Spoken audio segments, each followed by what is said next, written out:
योद्धा के कपड़ों को क्या कर दिया? वो कपड़े जो किन लोगों ने बनाए थे? इंसानों ने। वो हथियार जो इंसानों ने बनाए थे, वो चीजें जो इंसानों ने शील्ड बनाई थी, उसने सब क्या कर दी? उतार दे। क्योंकि इसे इंसानों के बनाए हुए हथियारों पर विश्वास नहीं था। उसे इंसानों की पहनाई हुई शील्ड पर, टॉप पर विश्वास नहीं था। उसे विश्वास था, आगे जाके देखेंगे, अपने खुदा पर। उसे अपने खुदा पर विश्वास था। और लिखा है उसने सारे कपड़े वो जो पहनाए थे ना उसे योद्धा के, उसने सब क्या कर दिए? उतार दिए। तब आगे 40 में पढ़ेंगे, वहां लिखा है, तब उसने अपनी लाठी हाथ में ली और नाले में से 5 चीकने पत्थर हटाकर छाट कर अपने चरवाहे की थैली अर्थात अपने झोले में रखे और अपना गोफन हाथ में लेकर फिलिस्ती के निकट गया। हालेलुया। क्या लिया? एक लाठी। योद्धा के कपड़े उतार दिए। वो जो इंसानों ने बनाए थे उनसे चला नहीं जा रहा था, उसने उन्हें परखा नहीं था, उतार दिए। उनके ऊपर भरोसा नहीं है। फिलिस्ती को अपने टॉप पर भरोसा था, फिलिस्ती को अपनी शील्ड पर भरोसा था, फिलिस्ती को अपने हथियारों पर भरोसा था, सारी चीजों पर भरोसा था। पर लेकिन ये सब कुछ उतार के आ गया। सिर्फ क्या लेके गया? एक लाठी लेकर गया है और 5 नाले में से पत्थर निकाले हैं। लाठी पता है क्या काम करती है? अधिकार दिखाती है। जब आप लाठी उठाते ना, जाके ना हारून की लाठी भी पढ़ना, मूसा की लाठी पढ़ना, और वहां पर पुराने नियम में लाठी का बड़ा जिक्र किया गया है, तो वहां पर पढ़ना। तो ये जो लाठी लेकर गया है, लाठी दर्शाती है कि अधिकार लेकर गया है। अपनी लाठी, चरवाहे की लाठी वो लेकर गया जो उसे खुदा ने अधिकार दिया था। खुदा ने उसका अभिषेक पहले ही कर दिया था। क्यों ना जीतता? वैसे भी उसकी खुदा के साथ इतनी गाढ़ी दोस्ती थी। आप उसकी ज़बूर पढ़ेंगे तो वो कितनी खूबसूरत ज़बूर है। और हम उधर नहीं जाएंगे, हम इधर देखेंगे कि क्या हुआ कि फिलिस्ती अपनी लाठी लेकर गया। तो लाठी मीन्स अधिकार को लेकर गया, पूरे अधिकार के साथ गया। ये 5 पत्थरों को लेकर गया है। और 5 पत्थर पता क्या दर्शाते हैं? 5 कलीसिया के वो वस्त्र कहलाते हैं जो बहुत ही खास होते हैं, चुने हुए। और ऐसे ही कलीसिया में लोग होने चाहिए। हालेलुया। मेरी तरफ देखे, 5 पत्थर 5 लोगों को, जो 5 तरह के लोग कलीसिया में होते हैं ना, उसको दर्शाते हैं। मैं इफिसियों उसका 4 बाब उसकी 11 आयत में देख सकते हो। हालेलुया। देखे कलाम छूट जाएगा। इफिसियों उसका 4 बाब उसकी 11 आयत में 5 फोल्ड मिनिस्ट्री के बारे में लिखा हुआ है कि इसमें क्या होते हैं? प्रेरित होते हैं।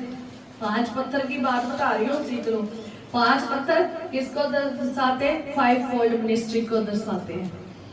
पहला प्रेरित, और दूसरा विश्वक्ता, तीसरा सुसमाचार सुनाने वाले, चौथा रखवाले, और 5वां उपदेशक। इंग्लिश में अपोस्टल्स, प्रॉफिट्स, एवेंजलिज्म करने वाले, पास्टर्स और टीचर्स, ये होते हैं।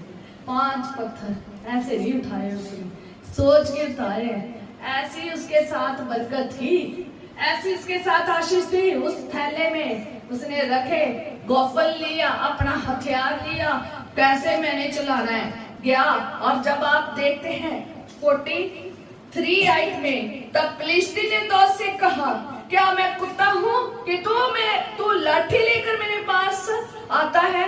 तब फिलिस्ती ने अपने देवताओं के नाम लेकर तौत को कोसने लगा। याद रखे, शैतान जब आता है ना, ललकारता भी है, और दूसरा अगर उसकी विरोधता करने के लिए जो जाता है ना, उनको कोसने भी लग जाता है। उसके कोसने को आपने कैसे दूर करना है, मैं आपको एक बात बताना चाहती हूँ। मेरे साथ ये हो चुका हुआ है। मैं एक दिन दुआ कर रही थी, हम तब यहाँ नहीं रहते थे, कहीं और रहते थे। मैं एक दिन दुआ कर रही थी और दुआ करते करते मैं बहुत घंटे दुआ करती थी, बहुत घंटे। शाम को बैठ जाती थी, रात के 2:30, 3, 4 भी बज जाते थे, कोई समय का पता नहीं था। बहुत घंटे प्रार्थना करती थी। और कई बार मैं प्रार्थना में ही कई बार सो जाती थी। जब देखती थी ना बहुत घंटे मैं दुआ में बैठ गई। कई बार खुदा की तरफ से ही मेरे को ऐसे प्रार्थना में नींद आ जाती थी। और एक दिन ऐसे ही मैं ढोल लगा कर प्रार्थना में बैठी हुई थी, तो जब मेरी आंखें लगी तो मैंने अपने पास शैतान को देखा। उसका जो बाजुएं थी, उसका जो कपड़ा था पहना हुआ था, तो उसकी भालू जैसी थी। उसका जो पहरावा, जो उसके हाथ जो से मुझे दिख रहे थे, तो उसका वैसा ही काले रंग का और भालू जैसा था, पर वो आदमी की तरह बैठा हुआ था। वो आदमी था, है? तो वो बहुत हट्टा कट्टा था, वो अच्छा था, सेज था। वो मेरे पास आकर ऐसे बैठ गया और आकर मुझे कोसने लगा। मैं दुआ में बैठी हूँ और कोसने लगा, मुझे नहीं पता। मैं ये दृश्य को देख रही हूँ अपनी आंखों से, और वो मुझे कोसने लगा। खुदा की आत्मा मुझे कायल किया कि शैतान तुझे श्राप दे रहा है। तो जब वो मुझे श्राप देने लगा, मुझे नहीं पता, मैं बहुत ज्यादा थकी हुई थी, क्योंकि मैं जॉब भी करती थी, घर के भी काम थे, खाना बनाकर रख देती थी और दुआ में बैठ जाती थी और बहुत घंटे दुआ करती थी।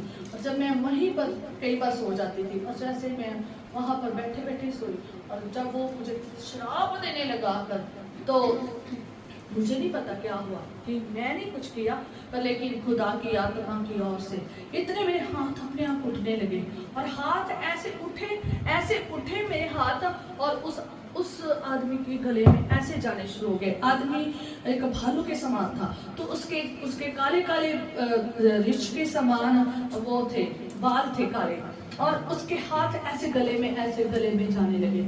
और जैसे उसका गला मैं ऐसे पकड़ने लगी, पर मैं सोई हुई हूँ और मैं इस दृश्य को देखती हूँ। तो जैसे ही वो मैं उसके गले को पकड़ती हूँ, तो मैं दुआ कर, उसी टाइम मेरे हाथ जब उठने लगते, मैं कि मेरे हाथ क्यों उठ रहे हैं, ये अपने आप क्यों उठ रहे हैं, मैं तो इसे उठा नहीं रही, ये क्यों उठ रहे हैं। और जब मैं देखती कि मेरे इतने हाथ कई बार बादल में होते थे, और वो उठने शुरू हुए और उनकी शैतान को पकड़ना शुरू हुए।